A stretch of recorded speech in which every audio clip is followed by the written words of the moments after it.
This week on Gettin Deep, we had Shash Kapur, an Indian-Australian comedian, and we spoke about how hatred kick-started his career in comedy, what it was like growing up with scarcity in India, and what motivated him to shave his chest.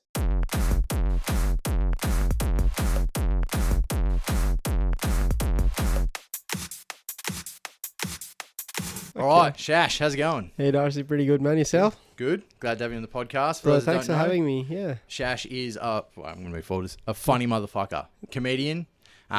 He's got one joke that the minute I heard it, I was like, all right, this guy knows. Which one was that? That's the I don't know how to say it, Australian culture one. Oh yeah. Yeah. When I heard that joke, I was just like, motherfucker. So I guess the biggest question for me is how long you been doing comedy for, and like what got you into it? What made you go, that's it, I'm doing this, and what's made you say? So I'll start off by I've been doing it. So the coming January 24, I'll complete 4 years. So I started in 2021, 20 to 21 to 22, 23. Yeah. So I started 2020. So completing 4 years this January. I've always wanted to do it, man, my whole life. Since I was a kid, I see all these competitions in India on the television. I'm telling my parents, I'm like, yo, I think I can do that better. And they're like, nah, you study, become a doctor. You can do comedy after you become a doctor. The standard like Indian lifestyle. Bro, just fucking. And then my parents saw my grades, and then they were still keen to make me a doctor. And then me and the professor, we both agreed that if I did become a doctor, people would die. So then my parents were just like, okay. Was that the actual statement? It was the real way. And like, because in India, you can even like call in favors or do a bit of donation or like a special seat. Yeah. You know, like, then you get admission. And then my dad went to see this guy, and then the guy is like, yeah, you know, anything to support the business. Really? But then, like, of course you got to pay a big premium, but then we got some contacts in the medical field. So that was like, you know, you'll make up, like we always talk about break-even points or like payback period. So that is like your payback period is going to be 3 years after you graduate, which is pretty good. But then as much as they are keen to do business, they also want to know that fucking, do you know anything or not? And he asked me 3 questions, bro, and it was like terrible, bro. Like, imagine it was like, an example was like, how do I say this? Who's the most well-known bikie in Australia who wears like frameless glasses and a bald head? And I literally said Mahatma Gandhi. Like that's how that conversation went. And then he was like, yo, if your son becomes a doctor, lives are on the line. Yeah. And me and my dad both agreed that, okay, fair enough. If somebody who's hungry for money is saying that, it's probably not the best choice. Yeah. So then I came to Australia, did my bachelor's in India in commerce, came here to study more in commerce. And then I was just like, I want to do this. I started going to open mics. Yeah. I used used that to go 4 years ago or before that? Probably like 4.5 years ago. Yeah. And then I went to Lazy Susan's for the first time. Let's call it 5 years, more or less. Yeah. I went to Lazy Susan's once. I went to the Comedy Lounge once. They used to do canned comedy. It used to be like a $10 entry on a Wednesday night, just open micers. Yeah. So I went there, I saw it, and they had a system of taking names from a hat. You just go and write your name. Random people get selected. Yeah. So I went twice. I found out that's how they do it. Then one time I called them up. I'm like, hey, I want to do this. Is there any chance I can jump on? And then they said that, nah, it's full. I was like, hey, that's fine. And then I went to see, so that was the Comedy Lounge. Then I went to see Lazy Susan's, which was like $5. Shapiro's, they used to call it Tuesdays. Yeah. Just $5 entry, man. And this is my student days. So I was like working like a dog, studying like a dog, and certainly living worse than a dog. So it was like bad days. And then this was like, I used to look forward to it. So I went to Lazy Susan's twice. And then there is this infamous Australian comedian, Ostentatious. Yep. And his advertisements were online. And it was a free event in Scarborough at the Indian Ocean Hotel. Went to see him, and that racist piece of shit, he was just like so racist to me. And this is just when COVID had started to happen around the world. Like 2020? Yeah, correct. And then... So you would have been like a year in at that point? No, I haven't started yet. Okay, That's what made me start it. Yeah, correct? Okay. So you got started because you had like a bit of hate. I had a bit of hate towards Ostentatious. So I went to his gig, and then he was giving Australian references. Like, he's got this song like Platypus and this and that. He plays words, which is good, you know, like, how do you say... Big ups to him for actually doing it, and it was a popular song, but fucking was like 30 years ago, like, bro, you're a nobody now. But then he was like all this cocky, and there was an Asian lady in the room who was the only one wearing a mask. Yeah. And then he did an Asian accent and he made her so uncomfortable.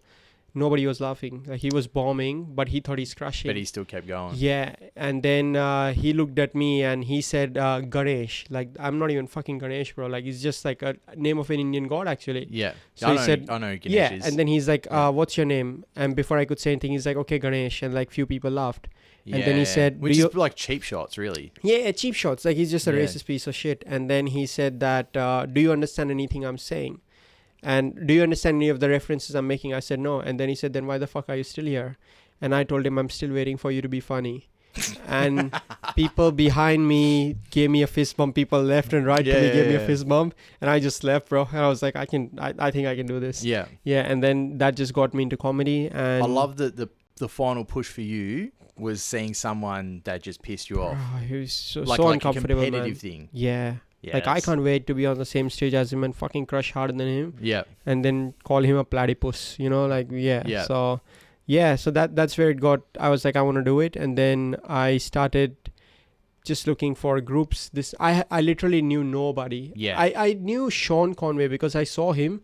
So I am big on LinkedIn because I was going to uni and I'm studying a professional course. Yeah. And I met Sean Conway. And then one day I saw him perform twice or thrice. Nice bloke. And not sure, it's a bit politics and all that happened, but Sean Conway and Jimmy Kuratz, they got into a bit of a thingy.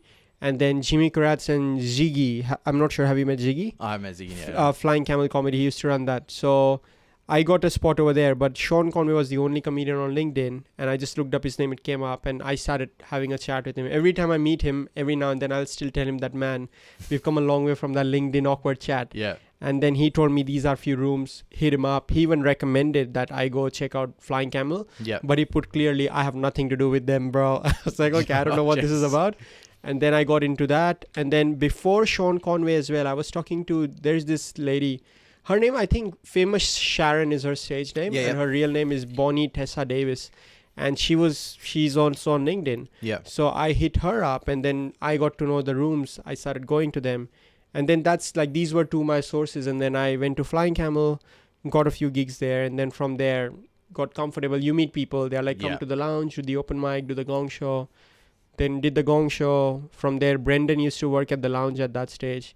And he was like, yo, you want to come perform at the factory? Performed at the Comedy Factory, Fremantle. And yeah, man, since then, it's just been fun. Snowballed. Yeah, it's just snowballed. And then remember when I first performed at the Windmill, the whole structure of the room was different. Yeah. And so yeah, it's just been fun, man. So always wanted to do it. 4 years in, really enjoying it. Yeah. Wish I could do better. I will. It's only a matter of time. Yeah, it's just like you have to change your writing style. I think you get more and more comfortable on stage. Yeah. So I'm still being super Indian on stage, but now that shift is coming.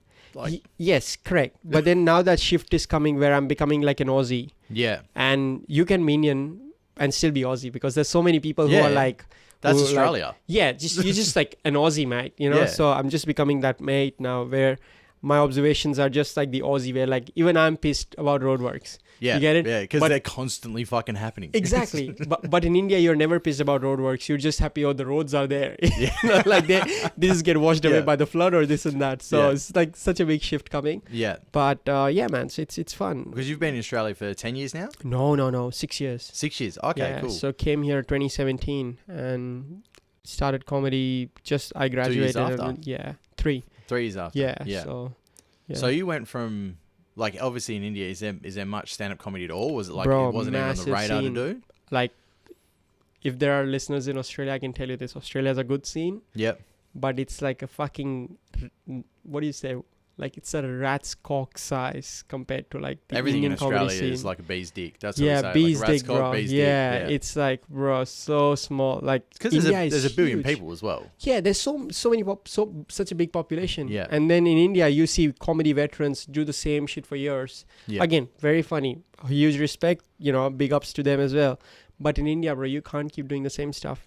You do Really? You think with a bigger, obviously, more population, you could get away with doing more stuff? No, because you always okay, how do I say this? Indians love free shit. Yeah. Correct? So what that means is You record something, people are laughing, you take it, you fucking put it on YouTube. So everything you're doing that is working is on YouTube They've already. seen it already. So then you just have to keep reinventing yourself literally month on month basis. And then you keep doing like a different 10. Imagine each month you have a strong 10-minute spot. Yeah. And then by the end, in a year, you fucking got a new show every year. Yeah. And then these comics are touring all around the world. Yeah. Catering to the Indian audiences in like Germany, this, that, always sell out. Yeah. Just doing a brand new hour of comedy each year. And people just come and see them. I guess that goes to the same work ethic of Indians, is like they're just fucking animals, like just work so goddamn hard. And that explains exactly. Yeah, I think that's where I've become an Aussie now. So I have to. You're slacking off. Yeah, I'm just like, I just have to go back to my Indianness now. Yeah. Well, it's whenever I think of like my Aussie mates that I know are lazy cunts, I just think of foreigners, and I just go like, they're kicking ass. Bruh. Like, I've worked with people of every race. Yeah. And whenever in a workplace, there was one place I worked where there was like a couple of Asians, a couple of Indians, and some Pakistani guys that were lazy as fuck. Yeah. What sort of job was that? I was a lab tech. Fuck. Yeah, and they'd get pissed off at me because the way I work is like I like to do shit fast. Yeah. And if I can do it good and fast, I'll do it good and fast. And then they were like, oh yeah, we need you to just do some of them because we've had a couple of sick guys. And I went and did this one job. It was crushing these limestone blocks to test their weight. Yeah. And it was the easiest fucking thing in the world. I mean, they were heavy. They were like 25 kilos. So you get two people, you flip it up in the thing, you push it in the machine, press the machine, you wait for it to break, you press the button, it goes out, you throw it in the bin, you get the next one. That's all it was. Okay. The record was 7 in a day. Yeah. That someone had done. And that was like the record. Yeah. I got 20 the first day I did it. Wow. And I was like, how the fuck did you do 7? Like, I wasn't even trying. This isn't even hard, dude. Correct. And then they're like, slow down. You're going to ruin it for all of us. Yeah. Yeah. And I was just like, bro, I can't. That's too slow. That's going to bore me and I'm going to get sick of doing this. I'll tell you why, right? So, like, I'll tell you this. Ethnic people do slack on certain jobs depending on the kind of job because usually they have 2 jobs. Yeah. So they'll do like the bare minimum on one job. Yeah. And then do slightly more than bare minimum on the other. And the other is usually their second job. On the first job, they'll just slack their way through. Yeah. Because they know they probably make 80% of what they make on their primary job, on the weekend job or the evening job. Yeah. But then everybody's competitive on the evening job. So it makes so much sense because that one job is the only time I've worked with foreign. It was lazy. And it was like we'd start at 6 a.m, finish 3 in the arvo or 4 if you stayed back.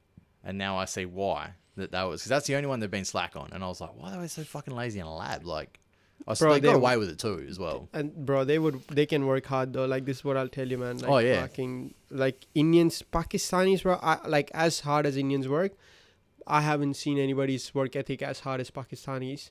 But then they work to the extent where you just feel like, man, that's illegal. Like, as a human, like not even the work, like the way they live. Like, I've literally met someone who has, one of those maxi taxis, like the big one, the Toyota Hiace, like the big ones. Yeah. They literally live in the back of it, and then they drive that 16 hours a day, and then they just sleep in it. But they've probably got a goal, and they're getting to it. That's the thing. Is like I found everyone has like something. It's like family they're sending money to, or they've got an aim. Like, because I always ask them, like, why are you doing this? Yeah, that's so true, man. Because you obviously don't love it. This is all you're doing. Like, what's the reason? I loved finding out the reason. Family. I agree. I did not think of it that way. Like, even I work hard. Part of it is for my family because I don't have any personal obligations as such. Yeah. But then that's so true because, like, depending on like Pakistanis and Bangladesh, even Indians, at least not the part of India I come from, but you have big families in all these countries. And then you got like, you're the only son, you got 5 sisters, or like dad retired or passed away and the whole responsibility is on your shoulders now. So you have to take care or feed so many mouths. So yeah, that's so true, man. And then, but what I find hard is because they keep doing this like day in, day out for like 10 years. Now everybody they were doing for is sorted, but now their health is gone. They're fucked. Yeah, man, it's so bad. Yeah. And then it's a pretty savage culture because it's like you've just destroyed your life to make everyone else's better. But then is everyone going to do it back for you? And that's kind of where like they should.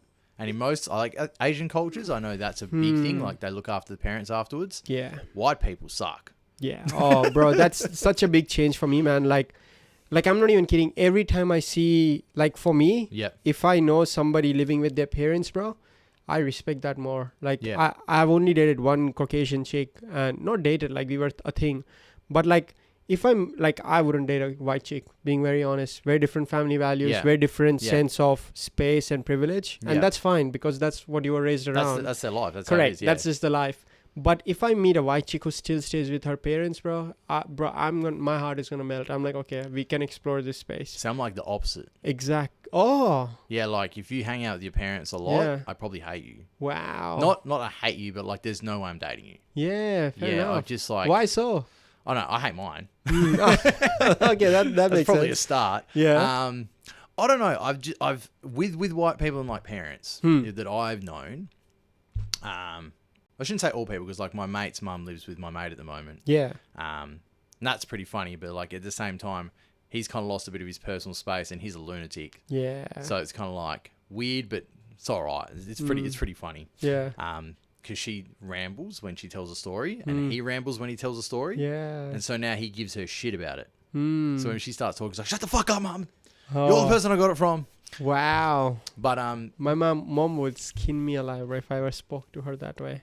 it's very normal. Yeah. Like I remember, I've pretty much always talked shit to my mum, but like she definitely deserved it. Yeah.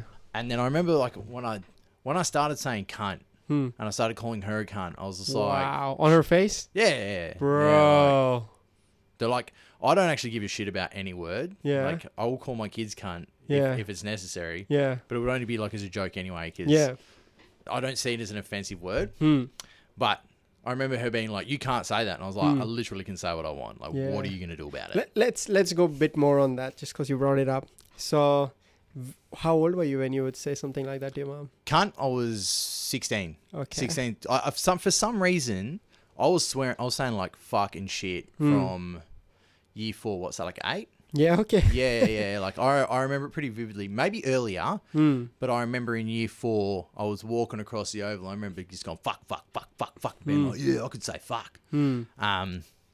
But there was a lot of violence before that, so it could have been before that. But that's Yeah. where I remember there was this one vivid memory that I've got of me. I think I've gone through, bro. I think men, and again, to all the listeners, this is not fucking sexist. This is what I always say. I'm a guy. I can relate to men. So this is Yeah. a generalization about men. I don't know how women feel, and I couldn't tell. But I think men go through this hate phase because we know mom loves us, so we say shit to mom, but we know she'll forgive us. But when it comes to dad, we just fucking keep. Well, I don't know going my dad crazy. at all, Oh. so that's not even a thing. Yeah. Okay. Yeah. Okay. Like, I had a single mum and I had a stepdad for 5 years, and he Yeah. was fucked. Yeah. So, Wow. Yeah, like I don't have the at all. Yeah. Yeah. But the whole thing of like other people that are like girlfriends and stuff with their mum, the reason they're living with their mum or their mum's living with them Yeah. isn't because they're looking after them, it's because it's the other way around. Mom Because is the looking mum's after still the looking kid. after them. Yeah. And for me, that's like you're not even a fucking adult. Yeah. Like your mum still gives you money. Yeah. That's fucked. Like, yeah. Okay. this is not how this works. Yeah. I think that's true. That's possible, and that's very likely. Yeah. Yeah. Like that's frowned upon. Like for me, it's the other way around. Like I'm in a terrible financial situation right now, but Yeah. I'm still trying to provide for my parents. Yeah. Like yeah. I haven't in the last 2 months, but like you get it. Like that's the power dynamic. I would Yeah. never take their money. Like I'll always try to give them something. Well, with Indian culture, you took their money up until the point of you starting working, right? No. Isn't that how you I'm thought the about it? Like exact when you're a kid, different. you were like, No. you've given me all this, you've helped me, so there's no way I can take any more. No. Oh yeah, like you can't take any more. Yeah. Yeah. But then that did not even. I don't think that for me came till like uni. Like it was in year 9 was my first job. Yeah. I used to work part time. Not year 9. I've always had small businesses here and Yeah. there. Like I would literally go to. I know how to do skids on a bicycle, which was like Yeah. the coolest thing, right? Yeah, And yeah. then I would go and buy these cheap rubber pads. Yeah. Like I would cycle like 15 minutes, buy these cheap rubber pads, come and like fit it on your bicycle. So And you then- can do skids too. Yeah. So everybody Yeah. can do skids, and then I charge them. So I'll go buy the brake pads for 20 rupees, and then I'll put it in install it like 80 rupees. Yeah. And then How old people were are like, you when yeah, you did that? 12, 11. My earliest business was probably 11, 10. Always doing something like buy stuff from here, sell it at a higher Yeah. price, something like that. Was your family kind of poor when you were younger? Poor is not the best word, but massive scarcity because Yeah. you got it's a joint family system. So it's like one person earns, or the biggest, my uncle is the eldest in the family. So he makes decisions. He's the one deriving the most income. Then it trickles down to where, as in who needs it. Yeah. So that's how you grow about. So you'd have like, say your uncle, and then all the brothers and sisters of his are still being looked after by the uncle as well. Like there isn't. They're not looked after, but they help him. Yeah. Okay. So whatever he's doing, he's helped by this team. Let's say that's his team. Yeah. So everybody it's like a startup, or like, what do you call it? Yeah, I think startup is a good word, where you got equity stake instead of salary. So everyone's like pushing one person in the family to really kick ass. Correct. And then everyone's like doing their and little then bit. the benefit comes, and then it gets trickled down to everybody. And because man, that's so hard for me to wrap my head around. Is like I love the idea that like people out of Australia, because I can comment on Aussie families pretty well. Yeah. And they suck at teamwork. Yeah. Well, broke Aussie families, I should say. I don't know about rich ones. I know a couple, but I don't know. Yeah. But like the idea of one person getting pushed while everyone does stuff for them, that's hard for me to grasp. Now, often it becomes an imbalance, like and that's where the scarcity part comes in, because you'll see some people of the family flourish. Yeah. And some don't. So, and my dad always had his own stuff he was doing, but he was living in a different city, living his own life. Dad was going through a lot of stuff. And so I was being provided for by my uncle and my aunties and my grandparents. Oh, so you didn't see your dad much at all either? No. Okay. So he was just in a different city rebuilding himself. Yeah. And then... so is your uncle on your mum's side of things? No, dad's side. Oh, really? And he was still... Yeah. He literally raised me. That's amazing. He raised me since I was like a fucking baby, bro. Like a year old. So I've got special bond with him. And then my dad was always doing his own thing. Yeah. And then my dad would pay my school fees, but like day-to-day stuff, you need someone to do that for you. Yeah. That was always my uncle. So he had his own kids.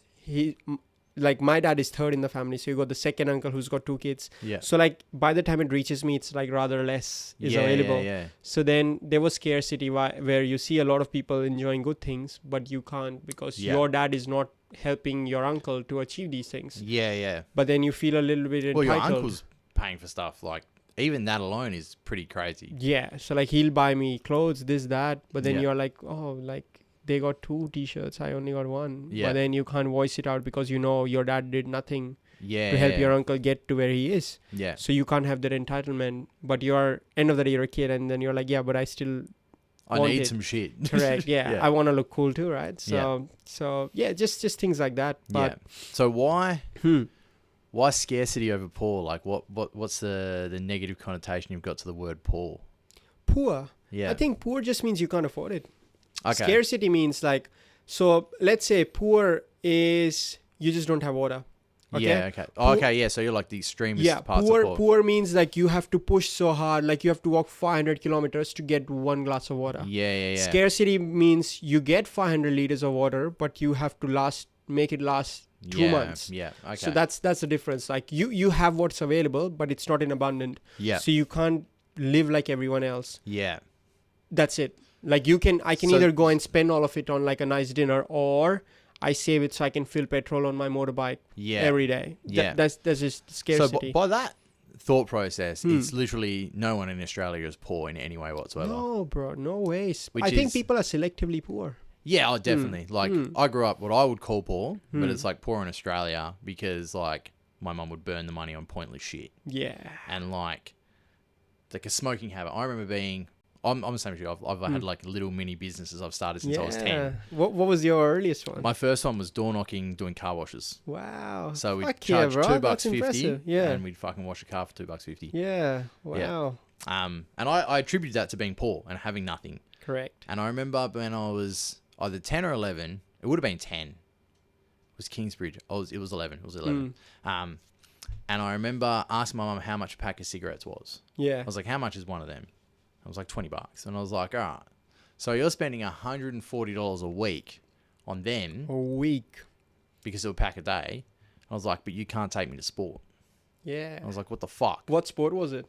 Any sport. I didn't really do any sport growing up. I did ice hockey for like 3 or 4 months. Actually, I did ice hockey with a kid on my street who was an Indian as well. I mean, him did ice hockey because we watched the Mighty Ducks. Yeah. And we had rollerblades and we'd try and like do it with like sticks and shit down the street. It was fun as fuck. So I did ice hockey for like 6 months when I was like 7. And And that's it.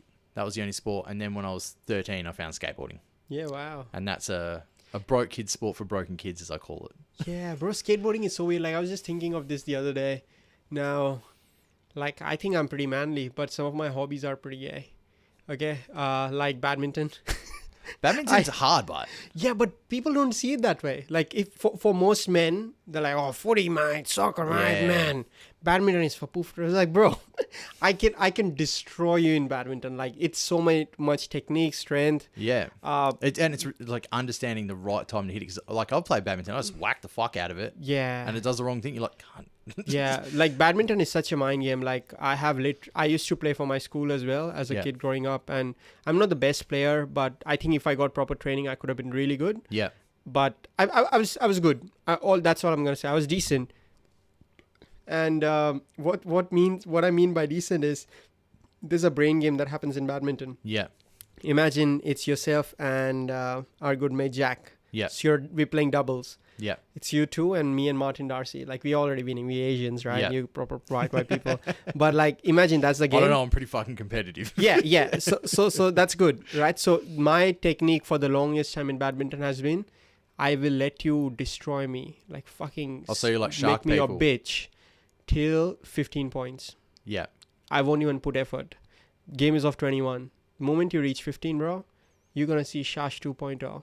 Who's gonna fucking make you So you're run? just figuring out the data of like what they do, let them wear themselves out doing all stupid shit. I'm just letting you feel like I'm your bitch, and then it comes 15 points, and I could be at 6. Yeah. And I'm like, I turn on the switch, bro. You'll still win, okay? Because I'll let you win. That's another thing. But Why let people win? I never let anyone win. No, I'll let you win. But then you will win at 21, and I will be 16. But So I came from 5. It was like killed me. And so when the break happens after the first game, you will go like, fuck, we just made it. And then that fear is there, and I will make you my bitch for game 2, 21-11, game 3, 21-6 or something. Because that's the mind game that happens with badminton. So because it's not just one game, it's multiple games. Yeah. So like, that's badminton. The second one is like roller skating. I was really good at roller skating. Yep. I went for it last weekend, man. I sort of fell on my hand because I did it after like 11 years or so. I was trying to make a turn with like crossed legs and then just slipped. Yeah.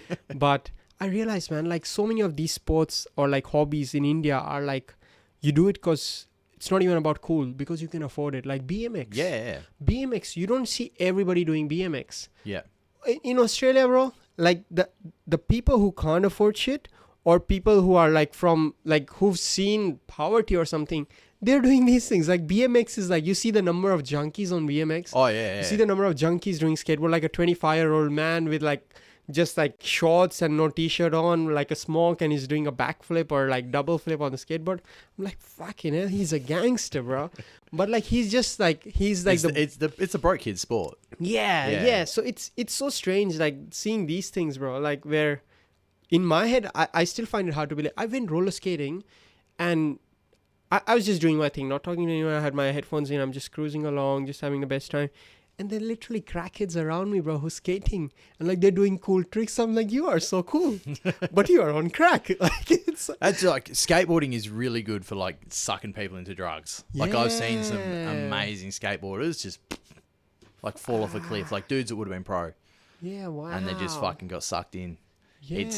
Is it because the people doing skateboarding are like that? Like, imagine you're a dealer who does skateboarding, and then you're like, oh, this kid wants to look cool as well. No. So the easiest way I can think about like explain skateboarding is it's a broke kid sport for broken kids. Yeah. Like, the easiest way to get your kids out of the house is give them fucking one of these things that they'll go away with. And that's what it was like. Get a skateboard. Here's a bike. Whatever you want, fuck off. Go to the skate park. Go with all these other kids. And there will be kids down there that are exact same. Yeah. So you've just got all these kids that are in these households that are fucked up. And they're getting out of the house because it's better to be out of the house and be on the street doing whatever you can and doing a sport that will fucking destroy you. Like skateboarding, BMX, you stack it, it hurts. Yeah. But you're around a bunch of other people that are like, I've been beat up at home, motherfucker, get up and do it again. Yeah. And you can like, you're just like, yeah, no shit. Like, this doesn't hurt that bad. Get up, go. Just keep smashing the concrete until you land the trick you want to land. Yeah, but then, okay, good point. But then my thought is, why does that not make you like a very dedicated person? It does for some people, Yeah. but for other people, they see the escape of all the other stuff, and they're still escaping all the shit from childhood. Like, I've got one specific friend that I've known who's 10 years younger than me, and he started coming to skate park when he was like 8. Yeah. He was 8 years old. He get dropped off a skate park by himself, and I was 18. Oh no, we would have been 7, so I was like 17. Yeah. And I could see what was going on. Like, I was like, oh, I know what's happening here.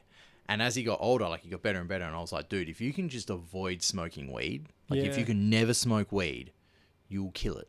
Yeah. Like, the minute you start smoking weed, shit's going to go fucked for you. And, like, everyone would smoke and stuff. Like, I've never smoked, and I would avoid that. And I was like, just don't do these things. Don't fall into the pitfalls of, like, what skateboarding has around it. Because if you couldn't skate, but you hung out at the skate park, the skate park was still a community of fucked up kids. So you've still got mates, even though you're not great, but you'd get into it and you're like, yeah, we'll do this together. Yeah. Take a drag. It's not going to hurt you. I won't charge you. Or like, oh, you're not paying for it. Just take a smoke or whatever. Most of the time, there's no dealers at the skate park. There's no dealers that are skaters. They're all just doing drugs together and shit. It's not that someone's trying to make money off them. The dealers are usually like the shit can't stuck somewhere most of the time. I mean, there's always been some kind of dealer that's like, why not?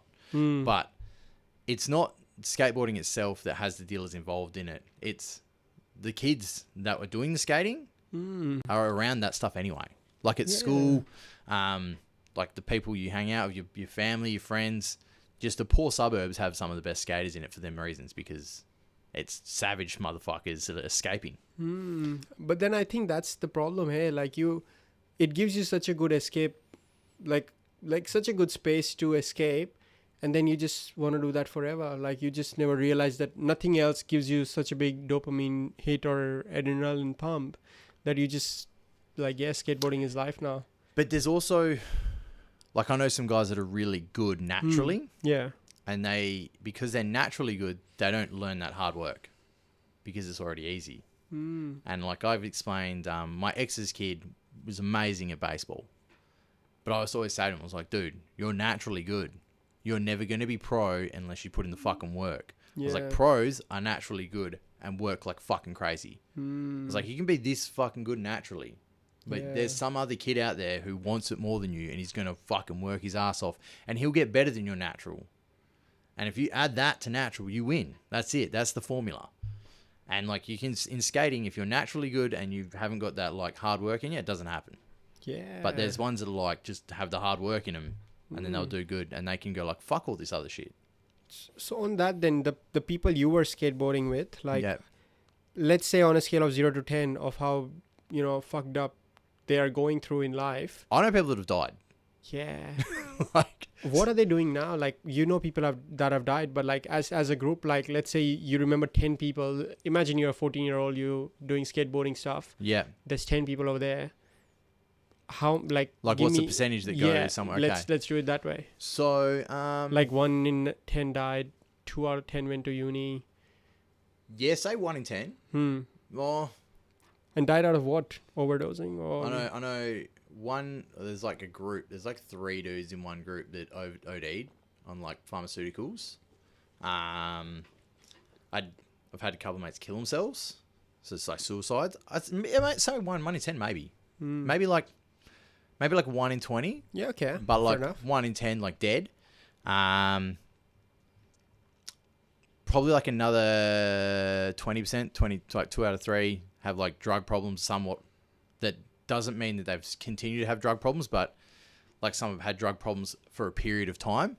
I know quite a few people that are like in their 20s, fucking drugs were a problem, mental institution, shit like that. But have like come good as they've gotten older and gone like, I need to fucking fuck that shit off and not go that hard. Most of them are like still nutty to a degree. Like I think skateboarding is, if you're deep in skateboarding, there's like a switch that turns that you're willing to like eat shit on concrete that makes you like a bit tapped. How many would have went to uni? Uni wasn't a big thing for skaters, I don't think.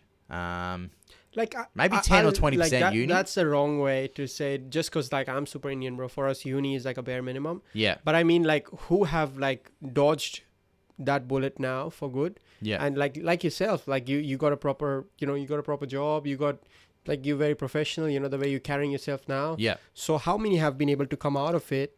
And this is like for I'm a bit of a freak. Yeah, okay. Oh, so am I, bro. Ask any of my exes. Fucking woof woof, you know, like yeah. So am I, but like I know just some dudes that have got like a decent amount of money. They're living life pretty well. I've got a friend who's living in Europe at the moment, like just because he's got enough money coming in from his rental properties and stuff. Yeah. He was a skater. He went to uni. There's a lot of guys that go to music. Had a few musician friends come out of skating and stuff like that. It's not all bad, but there is bad stuff. But the hard work thing is like, it's hard to see that there's not a lot of people translate it into other stuff. Some people do, but not a lot. And I think as a skater, you're always like, you're the scum. And there's always that. Like, that's always in the back of my head. It's like, you're just a scummy cunt. And like, I think for sure most skaters think that, even though they don't want to say it out loud. Yeah. Because I know people are like, well, I'm not fucking scummy cunt. I'm like, but you think it sometimes about yourself. It's like, just like... You secretly know you are something, or you believe at least. Yeah. And it's like, you might not be a scummy cunt, but you were at some point. Like, we all were, it's fine. But like, don't act like you're something that you're not when that you were that. Just deal with it. You've learned from it. You got better. That's cool. But I think there's some people that like have it stuck in their head. There's the other side of it. There was like some rich kids and stuff, or like, I shouldn't say rich, because they probably weren't rich. They probably just had a little bit of money. That would want to be like the scummy kids. They'd have like, things weren't that bad, but then they just got attracted to it. And I don't know what it is about that. I still don't understand it. And then they do all the bad shit, and shit would go bad for them, that they'd end up way worse. Yeah. Like, so I know people that died with shit like that, where they're like, their family was fine, everything was good, they got looked after. Fuck. And then off cliff. Damn, bro. Yeah. But I don't know. I think skating is just, for me anyway, most of it was broke kids. Like, everyone was having no money. Everyone was avoiding problems. Not everyone. Like, half of the people I skated with were avoiding problems. The other people was like, this just looks like fun. Let's do it. Yeah, wow. Yeah, for us in India, it's maths homework that does that to you. Yeah. Yeah, it's like all your mates sit together. You're like, who's going to be the fastest cunt? Yeah. And then... There's none of that. Yeah. Like, well, not... There could be in, like, suburbs with cash. And I always wonder that, like... Have you ever been in a fight? Here's a good question for you. Have you been in a fight? Not here, touch wood, no. No, but have you been in a fight ever? Yeah. School times. Yeah, in India and stuff, yeah? Yeah. And, like, that's pretty normal, yeah? No. No? Nah. Once you get into uni, it, like, once, like... I mean, like, I got even beat high up school... a few times. I got beat up, like, proper beat up. But it's always been, like, some guy... Like, I'm fucking 16. Suddenly you call a 30-year-old man... Yeah. Who's, like, a fucking local goon or don or whatever you want to call it. And then they circle you in, and it's, like, 11 men to 1, and then they slap you. Like, that's the fucking manliest thing they've done in their life. Yeah. Is slap a fucking underage kid. Yeah. Right? Or, like, somebody is 16-year-old... And they're like fucking tall, built, this and that. And they come and just slap you for no reason. Because they're mates with this guy. And you're like, yo, you gave problem to my man, eh? Yeah, using any excuse stuff. Yeah, so like all this used to happen. But like I have had proper fucking fights, bro. And this is what my dad always taught me. And I still believe it to this date. Like 6 cunts could corner me up, bro. And beat the living shit out of me. But one cunt from that, bro, is going to get a punch to their face. They're going to remember their whole life. Yeah. Like, I'll remember this beating too, but fucking one of them will never... One of them is going to remember it too. Never lay a finger on me his whole life. Yeah. And I might get beat up 6 times, bro. But at the end of these 6 times, I would have fucking caused damage to each one of these guys. Yeah. And I'm stronger. That's what... Go down swinging. Correct. That's what my dad always told me. So yeah, I got into fights. And I think in India, you get into fights because of your parents, actually. Yeah? Yeah. So, like, we use this word, like, aukat, which literally means, like, what's your status? Yeah. Like, yo, you're going to talk to me? You've got, fucking like, a class system over there. Not class system. It's not just class system. It's financial class. Yeah. People always say this class system. That really kicks in for stereotypes, number one. Yeah. For little bit discrimination, but most of India is just financial discrimination. Yeah. You could be fucking bottom class, but if you're rich, bro, you're rich. Nobody's going to call you bottom class. But then there will be fucking bottom class who will look at you, who is bottom class financially, who's going to look at you and be like, you might be a billionaire, but you're still a fucking cobber or this and that. Yeah. You get it? So you have that, like, that is there, but it's all financial discrimination. So if my dad is not doing well in life and somebody comes up to me and says, yo, what's your dad's status anyway? I'm going to tell him, fucking meet me out of school. I'll show you what his boy status is. And then you just fight. So that, like, silly reasons. Yeah. Nothing serious. Like, why did you say this to my mom? And then you just beat the shit out of each other, sort of thing. But outside of that, man, it's rare. It's rare. And so it wasn't like everyone would get in fights where you grew up. Like, it was just like all fights, fucking unfair fights. Yeah. 6-1, 5-9. Yeah. Always. And the minority always loses. It's very simple. Yeah. That's it. That's India. But that happens that happens to everyone. Yeah, I think it comes down to social status, Darcy. Pretty straightforward. Like, I think I did not witness so much of it because I was not from like a well-to-do family, but the status of the family was high, like well-reputed family.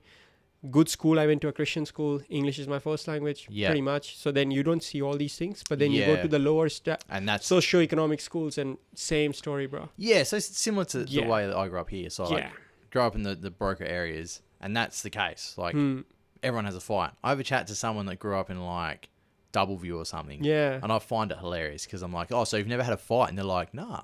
Yeah. And I was like, oh, yeah. And they're like, why have you? And I was like, yeah, dude, do I look like I haven't had a fight? Of course I've had a fight. Yeah. And I'm just like, how scared of you of being in a fight? I always love asking that question to them. It's like, if you've never been in a fight, like, how scared of you of being in a fight?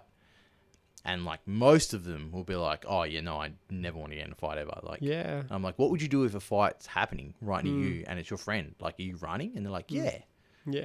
And you're like, to me, I'm kind of like, I probably would too, because I've never been in one. I'm like, I'm not going to go get in one. Yeah. But I think because I've been in fights, it's like now I'm not scared of it. Because I realize it doesn't matter that much. And it's kind of like, I look at it as a benefit sometimes. You're like, oh, well, now I know how to, I've kind of started writing a bit about it that I don't know how to do properly. Which is like, I've got white trash privilege. Yeah. Because like I know how to get out of a fight without getting hit. Fuck, bro, that's a funny bit. I want to hear more of it. Yeah. Yeah. I've got a bunch of stuff about it, like, because that's what it is. Yeah. But I always find it funny when you speak to someone like that. You're like, hey, you're that scared of it. Like, how do you avoid it if it's unavoidable? That's what I wonder. Is like, how do you get out of it if it's unavoidable? And I just don't understand. I've started just like, this is so strange, man. A fight broke out, very something basic at Comedy Lounge, and I was one of them because Aaron Smythe, you know Aaron Smythe? Yeah. So Aaron Smythe's mate's ex or boyfriend or whatever, he was there. I did a joke about something, just like an Indian fucking hag joke. When I started, it was so different, and now my comedy has changed. And then I said something on stage. This guy comes up to me after the gig, right? It was an open mic, Wednesday night, comes to me after the gig, says something about Indians, a generalization about Indians. I did not react. Said something again, and then tells me, you're a piece of shit, you're all piece of shit, this, that. And I was like, yo, I've told you nothing. And I'm being very respectful. This is at the Comedy Lounge. I said, yo, I've told you nothing. Don't you fucking, like, I want you to just shut the fuck up. Yeah. This is what I told him. I was like, I just want you to shut the fuck up. You're drunk. You don't have the capacity to have a conversation with me. Talk to me when you're sober. I want to explore this area further. Very simple. And then he started coming to me with his chest and his mouth, bro. Yeah. And I just pushed him slowly. And this dude went fucking flying down. Just fell down. And and this is a drunk man. Yeah. And I can tell you, if you beat up a drunk person, bro. You're an asshole. No. If something wrong happens to a drunk person, that's how the legal system works. It's your fault. Oh, yeah. They're not going to see that, oh, who landed the first punch? The drunk person. Who beat the shit out of you? The drunk person. Yeah. They're like, no. They were not sober. They were defenseless. So that's the legal system in Australia. So my first brain was like, I'm like, fuck, I'm still on a student. Straight to the bar. I'm like, I'm fucking still on a work visa. Like, this could go sideways. So I did not push him, but I just did this, bro. But he was so drunk. He just fucking went down. And then he comes up to me and he starts holding my chest. And I did not say anything. I was just quiet and I was just in his face with a fucking staunch look. And then I did not, like the whole thing, I did not react at all. He laid his hands on me a few times and I told him to calm down. Yeah. And when I just touched him, he just went down. And then everybody circled around us and took us away. Yeah. And then we went down and then this guy's girlfriend actually came up to me and she was like about to cry. She's like, I'm so sorry he did that. I hate this man. I'm stuck with him. I was like, yo, this is not therapy, bro. Like, what the fuck? Like, what? Like, I'm the victim here, not you, you bitch. You know? Yeah. Why are you making this about you? And then Aaron came and then he gave me a hug. He's like, hey, mate, just so you know, that guy's not with me. Please don't. I was like, no, man, we are cool. Yeah. So that's the only time it happened over here, bro. But like, that's just me. I will not react. Yeah. I will, like, if I know... if you know about fights, you know you don't have to react. Correct. There's a way to get out of them with, like, intimidation's 80% of the fight. Yeah, how do you get out of it? Let's hear that. For me, Yeah. I just be more scarier. The scarier I can be than this situation, Yeah.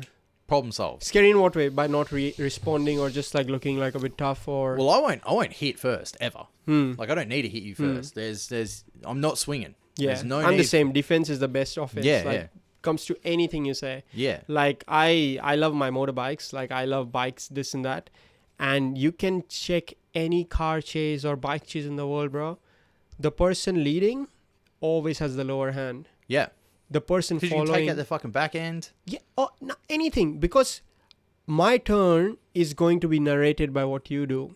Yeah. So the whole time, the onus is on you to fuck up. The moment you fuck up, I'm right behind. Yeah. I'm just right there. So I think that is why defense is like the best offense. Yeah. Yeah. So how do you like... It depends what's starting the fight, right? Like, I'm not backing down. Correct. If you're starting a fight, I'm not backing down unless I know that I can run way faster than you and there's no chance I can fucking get out of this. Yeah. And I can't run that fast. Yeah. So it ain't usually happening. But most of it is just like, what started it for it? Yeah. The first thing's going to be like, dude, do you really want to fucking punch on? Like, is that what you want? Yeah. And if it's like, oh, it's just like, well, what are you going to do about it? Like, is this really like, if you're going to start swinging, just start. There's no more talking to be had. If this is your intention, go for it. And you tell people that, they're like, well, fuck, what's he going to do? They already know. They're like, well, this guy isn't scared of me at all. He said, just start hitting me if you're going to do it. And that point, if that's going to happen, it's going to happen. From there, most of the time, you know you can diffuse it. But I can get hit real good as well. Like I don't know how to say this. I've taken a lot of hits and they don't affect me that much. Yeah. So usually someone hit me and I'll give them one. I'll be like, do that again and I will hit back. Yeah. But you've just seen how you hit did fuck all. So how about you just go? Just leave. There's no need for this to happen. Yeah. But that's usually my approach. For me, man, I won't even say you hit me and like talk this. I will just be composed, bro. Yeah. Like for me, ideal scenario is to get out of, like, I don't want to fight. That's the perfect scenario for me. Let's talk it out. I've been hit from behind a lot. So I Yeah. refuse I won't be the one to leave. Yeah. It's like, you're going now. Yeah. You need to leave. Because I That's want such to a be able bitch to watch you thing. get the fuck out of here. Yeah. Dude, I've been bitten. I've had, like, there's a scar on the front of my hair Yeah, from where my shit. hair got pulled. Fuck. Yeah, I had to get staples in my head from my hair getting pulled out. Wow. Yeah. So, Fucking how strong are your hair, bro? Like, that's what I'm thinking. well, yeah, it Fuck. was literally like, it was yanking me down like that. Fuck. And, like, had two parts of my hair was just pulling it. Yeah. And ripped my head open. It was fucked. Shit, man. Yeah, I think for me, the perfect scenario would be like, because sometimes fights are just so petty. Like, Yeah, yo, well, I that's saw why you you can checking avoid out 'em. my girl and you just go like, bro, listen, man. I'm here for a good time with my boys. I don't think I've ever had someone for that.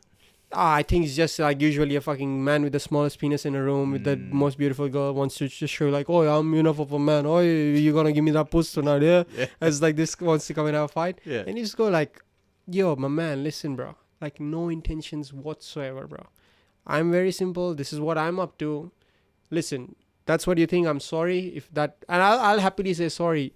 Because in my head, I know I'm not wrong. Yeah. And that is why I'm the other way. Like people go like, I'm not going to apologize. I know I wasn't wrong.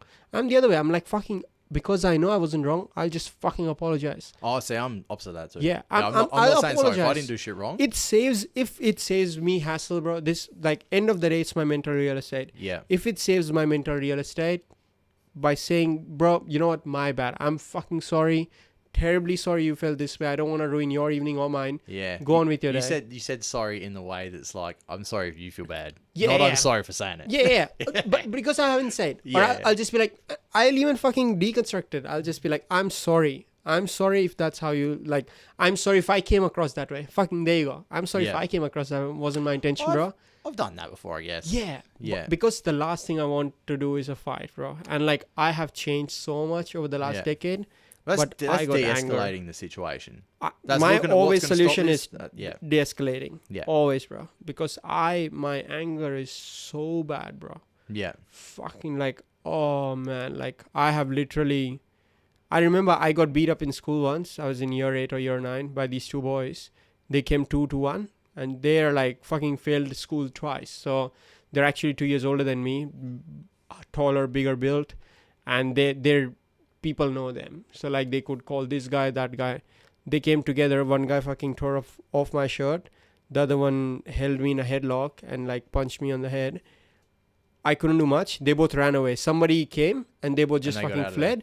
But bro, before this one guy was fleeing, I held his hand. And in India, you know, like outside walls, or even over here, like this is a smooth wall, but the outside wall is usually rough. Yeah, like rough brick and shit. Yeah. Yeah. Bro, I fucking dragged his, as he was running, I pushed his head onto it, and this fucking part's like just tore, like not like stitches tore, but he had like a scar. Like a graze. And he's bleeded, man. And that's me. Like, if I come to that point, then I won't give a shit about how you feel. You can't.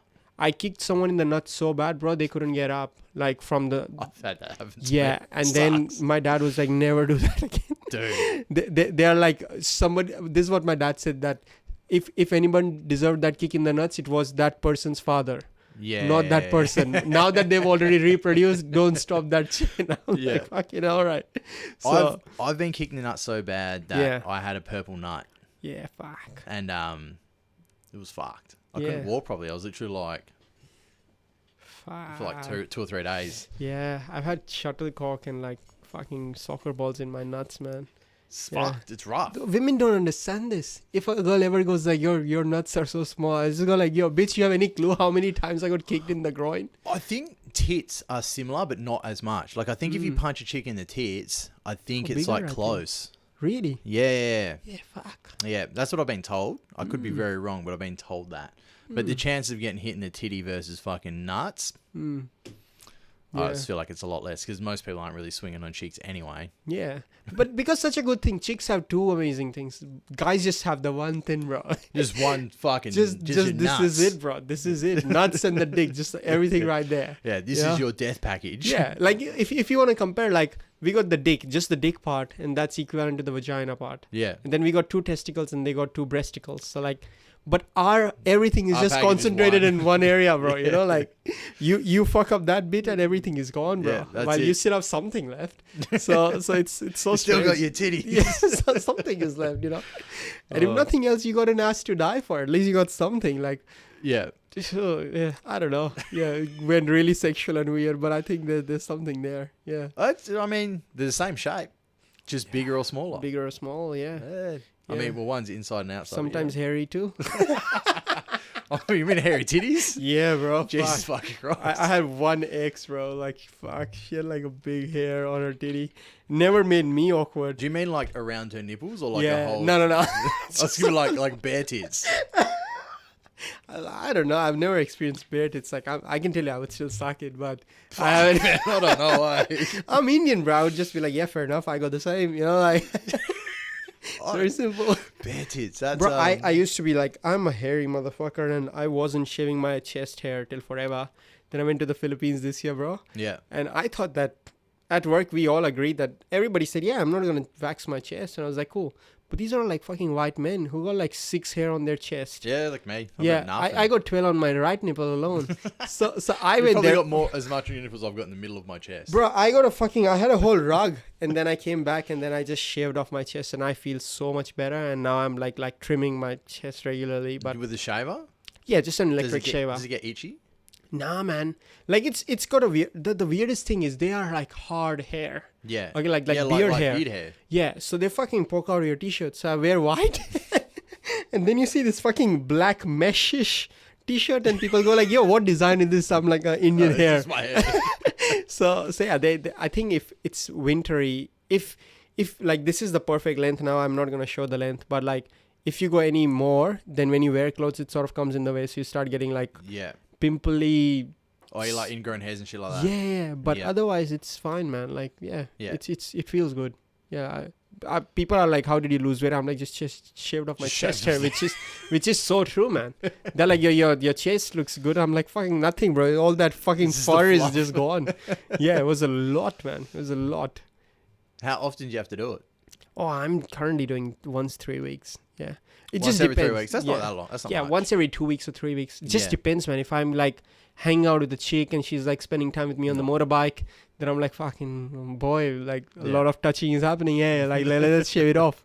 Otherwise, I just let it grow, man. Yeah. I doesn't, because I used to have like proper long hair on my chest, and now this doesn't really even bother me. The Philippines changed you. Yeah, the Philippines because bro, one of them just fucking hell, man. One of the ladies in the Philippines told me that, didn't know you had Greek in your family. She's my ex-manager. I was like, fuck, okay, I'll like, yeah. And be like, what made you shave it? I'm like, lifestyle choices, but the truth is fucking... That's it, It was embarrassing, bro. Yeah, you're like, fuck this shit, fuck yeah, so that's what changed it, man, yeah. Yeah. It's a change for the better, I guess. Yeah, I'm liking it. Like, I think I'm also trying to lose weight genuinely now, like change my build. I used to be pretty skinny, man. I was in a relationship. I broke up like May last year, so 1.5 years. Been single now. Single, yeah, let's use the word single. But then before I met her, I was like pretty lean and skinny and this and you that. got relationship fat. We both, bro, because we both came out of toxic relationships, and then we just saw each other and we just fucking wrapped ourselves around each other, and then that meant just spending time, and then instead of cooking, just go Hungry Jack's. And I used to work at McDonald's, which did not help. So you get 20% staff discount. Oh, That's terrible. Yeah, bro. This is what happens, 20% staff discount. Yeah, you just fucking get fat. No, bro, I just got like a bit of fat around my belly. And more than that, man, it's just like you feel you're getting old. Yeah. That's what's happening with me right now. Like, I you know how we were talking about, like, I find it hard to wake up. Like, I wake up, I'm still in my bed. Yeah. Bro, my whole life, like till I was 21, I jump out. Like, I don't get up. I jump up. Like, I literally one push and I'm fucking off the bed on my feet. Like, literally every night, go for a cold shower. Yeah. Every day. And then, just like now I'm like, I'll lie down. Like this morning, I woke up at 8:44 before my alarm, and I was like, well, we've already defeated the alarm, so the day is good. And then just laid in my bed, bro. Yeah, so it's... But 8:44... Is that because it's Sunday? Or? Nah, just because I was out late last night. Okay. Did you meet David Rose? Yeah. Yes, I was with David Rose. Dropped him off to the airport, had a meal, and then I just came home and had a gig. So yesterday I had Telstra, then fucking went to comedy, this, that. It was just such a long day. And then I came home and, I was just devastated, bro. So I just slept. I slept at like 1:32. That's like, you're catching up on sleep. It's fine. Yeah, but like usually, like this week has been good, like sleep-wise. Like I'm waking up and I'm still trying to fall back asleep, but after 10 minutes I'm giving up instead of just lying in bed, starting my day. You got the motivation back to get out. I'm trying to, and it's good, man. And then in the afternoon I just try to take a nap for 30 minutes, which I hate. I wish it could last more than 30 minutes because it's the best, bro. You know what you need to do? You need to drop it down to 20. That's like I've looked at a few things on like naps, and like the perfect nap time is 20 minutes. If you have a 20-minute nap, you're not groggy, you're not anything. You wake up like, fucking, let's go. Wow. Yeah, you get like 4 hours of energy out of a 20-minute nap. But if you go to 30, you feel like you need to have an hour. And then if you have an hour, you're more like, fuck, because you like drop into deep sleep. Yeah, shit. So like 20 is like the ultimate power nap. Wow. Yeah. Fuck. All right, I'm doing it. Yeah. Like, I'm pretty sure I'm going to still sleep longer than 20, but like, I'll try. Well, that's like, I whenever I'm like tired and I know I've got to drive, because I am like fucking terrible at staying awake while driving. I've crashed a car, falling asleep while driving. Fuck. Multiple times. Yeah, I used to do that, man. Yeah. I don't know why that happens for you. For me, it was anxiety. No, I'm just tired. Like, because I always fuck with like trying to like maximize the amount of awakeness I can get. I like the idea of like getting as much time. And I was just like, I've pretty much been raising kids since I was 21. Yeah. So like, I've always had so much shit going on that I was just tired all the time. Yeah. And so I'd fall asleep while I'm driving because it's boring. I'm like, oh. And now I was like, I need to figure out how to fucking get energy back from sleeping without having a fucking sleep in the day. And that's where I got to the 20-minute, the power nap. Like, full research is done on it, and it works. Yeah, okay. Like, I'll like set an alarm for 25 minutes if I know I'm that tired that I'm gonna like drop. I'll lay down and just pass out. I'll wake up before the 25-minute alarm. Bro, naps, like, for me, man, like, this is like a bit fucking, I don't know who is going to listen to this, but don't hold this against me. But, bro, when I was with my ex, man, I think we had the best sex ever, but the best thing we would ever do is, bro, nap together. No, not nap afterwards. We would, like, we both used to have really long days, and we both had 2 jobs. Yeah. So, like, we would do the day job, and then she had a weekend job, and I had a night job. Yeah. So then for me, I used to do Telstra, and then I had McDonald's on nights, and then I was making decent money.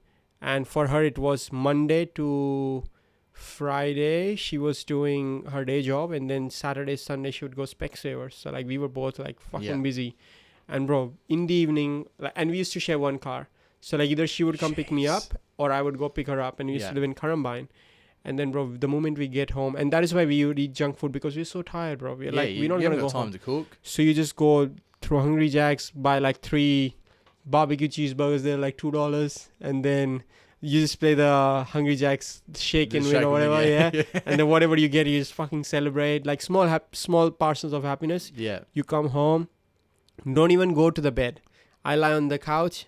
I'm just like this, and then she comes and we would just nap. And the number of gigs I've missed, because I wasn't doing comedy, but I wanted to like go and watch. Yeah. And I would buy tickets, and then bam, we both just napped. Yeah. And then open eyes 7:30, go like late for the gig, and then we would mutually agree like it's late anyway, let's just sleep, and then just fall asleep again, bro.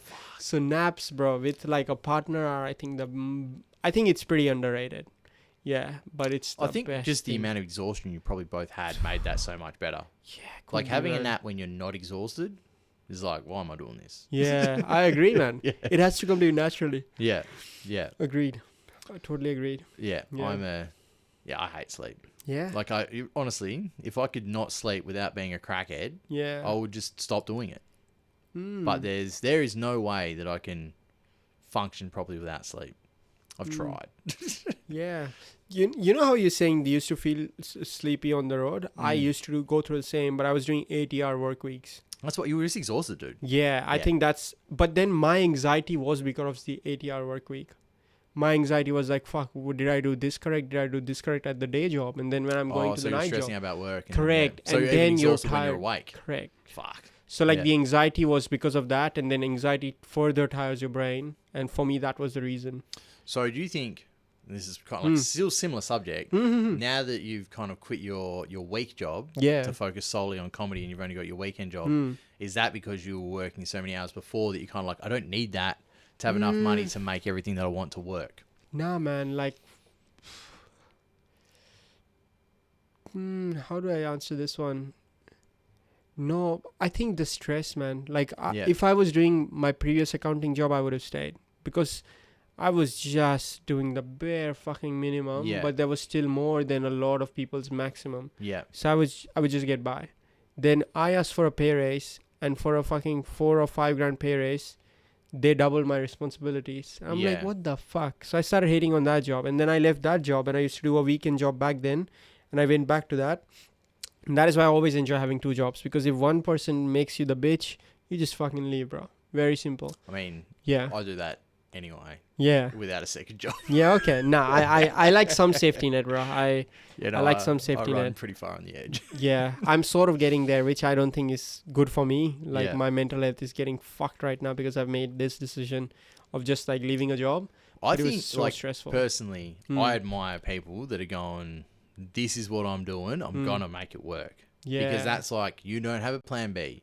You don't have a backup. You have a, this is what I'm doing, and I'm going to make it fucking work. Yeah, it has to work. Like, now it becomes like, how, don't know, but it fucking will, and you have to. You just don't know how. That's the hard part. Thing is, if you've got the time, you will. Because you're going, this is what I'm doing. I don't know how yet, but I'm gonna. Yeah. Yeah, so it's good, man, in the sense that there is less stress. The broking job was fucking crazy, bro. But it's all right. Like, I'll tell you this. I've never had a proper vacation in like. I think the last vacation I had was when I went to India in 2020. Yeah. Where I went and I spent 3 days with my mom, dad, and my cousin sister. Like, that's my cousin sister, my uncle. Like that family, I spent like 4 days in a hill station. We just like saw this, saw that, ate, drank, saw this, saw that, ate, drank, slept. Very simple life. Yeah. That's the last I can remember. And then since then, I've just been work. I would go home 2 weeks. Yeah. But then even in those 2 weeks, you just like, you have this person to meet, that person to meet. Yeah. And then while it's a vacation, it actually just exhausts you more. Yeah. And I like that kind of vacation. Oh, I hate like it. if I go on a holiday or something, Yeah. I am more busy on that holiday than I've probably been Exactly. for the month beforehand. Exactly. Which is so stupid, man. I like that. That's I'm pretty chaos driven, but I like to call it. Yeah, I'm trying to be the exact opposite. Like Yeah. for me, vacation, the idea of a vacation for me now has become spending time with people I love and Yeah. people who love me, and full stop. Now that could include work, very fair and square. Yeah. Like I hated my ex-boss as a boss, but Yeah. he's a fucking amazing guy. Yeah. So if I was on vacation with him, yeah, I would have fun. I Yeah. wouldn't mind working because doing few things because he's around me. But then now the vacation I'm going back home, bro, it's going to be like the first one where I'm just going, having fun. Half of my solo show is going to be literally my trip to India. Oh yeah. Literally. So whatever I do there, I'm just going to document every night, journalize. That's going to be in my solo show. Are you gonna make it a video as well, or just your stand up? Oh, just my stand up, and I'll be creating content. I don't know. I just want to go and just this time, so that's the thing, right? I don't know about you, bro, but like, often as individuals, we seek something from everything we're doing. Seek something in what way? Anyway, just something, Yeah. right? Like you got this, like, this session, you and me, we got to know about each other. Yeah. Right? So we always seeking something. This trip to India, bro, I'm not seeking anything. I don't want to. I just want to go there. I want to hug my dad. This is another big difference in my family. So I would wake up. You first go, you hug your grandma, you hug your grandpa, go hug your mom, your sister, your dad. If you have a dog, you say good morning to the dog, play with it, and then you start your day. Yeah. That's like, so I just want to do that for a month where I'm going to stay with my grandparents' house because they stay by themselves and like it's nice for them now. They have a house. That's another big difference between the cultures. So in India, you always have your kids taking care of you. Now, if you got 6 kids, suddenly you are in your old age and you are fucking confused. You're like, so who's actually taking care of me? Yeah. Now everybody wants to participate. So your life becomes a hodgepodge where everybody wants to have a say. And then that was happening with my grandparents. So my dad saved a lot. He's fucking top bloke for doing that. And he bought a new house. And from that day, we've called it, this is my grandparents' house. Yeah. Where are you going? You're going to my grandparents' house. I'm like, everybody talks. That is the narrative. Yeah. If anybody says this is my dad's house, I'm like, no freaking way. That's my grandparents' house. That is so my grandparents understand that anything and everything in that house is them. They own it. It's their choice. Correct. Whatever happens in that space is their choice. Because for the longest time, they were living with my dad and then my uncle and then this auntie. And then you have to like cater to everyone else's needs. Yeah. So this year, I'll just be staying at my grandparents. Wake up, hug them, kiss them, have a nice start to the day, have a nice breakfast, start your day ahead. Yeah. So that for me is going to be vacation. I don't want anything else. I just want to spend time with them, spend time with my parents. Friends also not so much. I'm like, I'm fucking done with friends as well. Like I love them, but we are all going through shit, man. Yeah. And when you're everybody's going through shit, often it becomes a trauma bonding instead of like actual bonding. Yeah. So I'm just like, fuck the trauma bond as well. Like I got trauma. Like I don't want to listen yours and I don't want to talk about mine. Yeah. Let's just keep going with our Let's have family. fun without worrying about shit. Correct. So that's what this trip for me is. And then that is based on all of that angle. It's gonna be like a first proper vacation. I'm even going traveling. So I'm going Vietnam, going Malaysia, just by myself, just a week, just have fun, see things. I want to geek, but if I don't get a good spot, I'm not gonna go do open mics. I'm gonna be like, you know what? Fuck. Only proper geeks. Yes. No, I just want like good crowd. That's all I care. Yeah. I don't want money. I want to... Just actual people, not like 4 or 5 people. Yeah, I don't want 5 people, man. If it's like 60 people, I want to go perform, and then I can actually gauge if I'm funny in that country or not. Yeah. 6 people are not going to give me that validation, but they might just fucking shake my beliefs. So I don't want to do that. Yeah. That's another thing for comedians, man. Like sometimes gigs are gigs, which is amazing, but then you just have to have this mindset. If it's 6 people, you want to crush, yeah. But if you bomb, just remember it was 6 people's opinion. Yeah. Instead of going like, fuck man, I bombed. Doesn't matter. Well, I know the way that I think is pretty fucking out there anyway. Mm-hmm. And I know that my jokes are pretty fucked. Yeah. Like, yeah, very. Yeah. Like, I know that. Yeah. So I know that there's a pretty, like, sheer line between, like, what there's going to be people that like it and don't. But I don't mind that. Like, I don't mind. Like, you can hate me. That's cool. You can love me. That's better. Mm. But I know that there's going to be, like, either side of it. And there's going to be people in the middle that are like, yeah, whatever. So I have let it get to me, but, like, I know how to get past it. Oh, it still gets to me. Like, it's Yeah. easy for me to It say is, right now. I'll especially- go bomb and I'll come home and I'm like, I want to kill myself. We all go through it, right? Yeah. But it's fun. It's fun. I think we should probably wrap it up. Because Mhm. I don't know what time it is. Give me a second. Time is like 5 to 6. Yeah, we'll wrap it up. Mm. All right. Anything that you want people to come and check out, keep in mind it's going to be 5 weeks before this comes out. Oh, okay. Oh, I'll just mention this. Come check me out during Fringe. That's perfect time. Yep. It's probably going to be, if you're in Perth, it's probably going to be the last time you see me for a few months before I actually move over east. So You're moving over east as yeah, well? I'm moving over east, man. Melbourne or Sydney? Most likely Melbourne, like 99% Melbourne. Yeah. But I'm gonna go check Sydney out. It's just cause I know people in Sydney, and like I have a couch to crash on in Sydney. Melbourne, I don't know nobody. So you want to go somewhere where you don't know anyone and just grind? Oh no. I'm just trying to be financially sensible as well. So in Sydney, I know I can crash on couches, so I can probably stay there for a while. Yeah. While in Melbourne, I will have to start paying rent from day one. Oh, so you're thinking go on Sydney as opposed to Melbourne? Okay. I'll go check Sydney out for sure, and then that's just gonna decide if I'm gonna then move to Melbourne or not. Yeah. But I still don't know. Still on cross minds, but I'm pretty confident I'm going to Melbourne. There's just so much happening there. For comedy-wise and stuff. Yeah, comedy-wise and stuff. So let's see. But I'm moving, that's for sure. So And that's 2024? 2024, after Perth Fringe. After So Perth Fringe. Perth Fringe is going to be probably... You're going to see me Perth Fringe, and then you might not see me for like 6 months or so. Yeah. And then I'll come back to Perth, do a few gigs, go back, and then that's just going to be my lifestyle. Yeah. But... yeah. Have you got a name for the show? Yes, 100% I do. I actually have a few shows. So I have 2 shows that So I'm I know doing. you've got the finance one as well? Yes. Yeah. So I have 2 shows. So my solo show, which is focused mainly on comedy and me transitioning to the Aussie way of life now. Yep. That's called, and every year I take a 007 angle. So Yep. this year's is called 007 Quantum of Masala.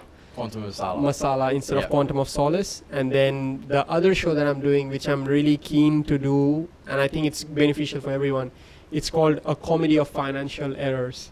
A comedy of financial errors? Yeah. So it's going to be around taxes, business structures, credit, interest rates, Yeah. mortgage, And that'll be educational plus comedy. educational plus comedian. Like, yeah. So if I'm going to ask you, if you got like $1,000 in your saving, you're a fucking loser. But guess what? I'm in the same boat. And then we just trauma bond and we just see what things can be overcome, or like what is good debt, what is bad debt, and just things like that. So have fun, but the focus is on it being super educational. Yeah. You walk out with learning little bit about everything, but mainly about business structure. Taxes is going to be a big focus. But again, none of it being advice, but just like, this is the right way, or I think that's it. Like, this is the right way. That's all I'm saying. I'm not saying you do this. Oh, how much you make? You should do this. None of that shit. This is how you look at good debt. This is how you look at bad debt. Yeah. That's the difference. And just have fun with it. That's essentially the whole show. So Quantum Masala. Quantum of Masala and A Comedy of Financial Error. A Comedy of Financial Errors. Go check him out at Fringe in 2024. Thank you for coming on.